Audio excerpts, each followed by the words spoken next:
माऊलीच्या पालखीचं सातारा जिल्ह्यात पहिलं उभं रिंगण संपन्न.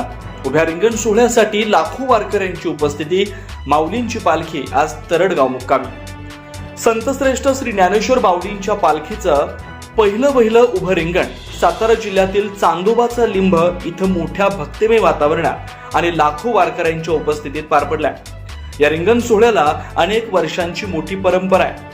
सुरुवातीला अश्वपूजन करून वारकऱ्यांच्या टाळ मृदुंगांच्या गजरा लाखो वारकरी माऊलींच्या मानाच्या अश्वाच्या पाठीमागे तल्लीन होऊन धावतात. या उभं रिंगण सोहळ्याचा सर्व वारकऱ्यांनी मोठ्या उत्साहात आनंद घेतला.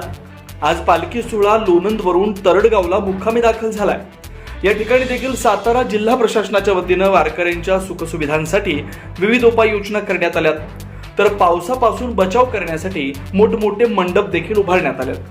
सातारा जिल्हा प्रशासनाच्या वतीनं वारकऱ्यांच्या आरोग्याच्या दृष्टिकोनातून देखील मोठ्या उपाययोजना केल्या असून रोगराई पसरू नये यासाठी वेळेत औषधोपचार आणि निरोगी पाणी पुरवठा देखील या वारीच्या दरम्यान सातारा जिल्हा प्रशासनाच्या वतीनं केला जातोय. तर सुरक्षेच्या दृष्टिकोनातून पोलिसांचा देखील चोख बंदोबस्त या वारी दरम्यान ठेवण्यात आलाय.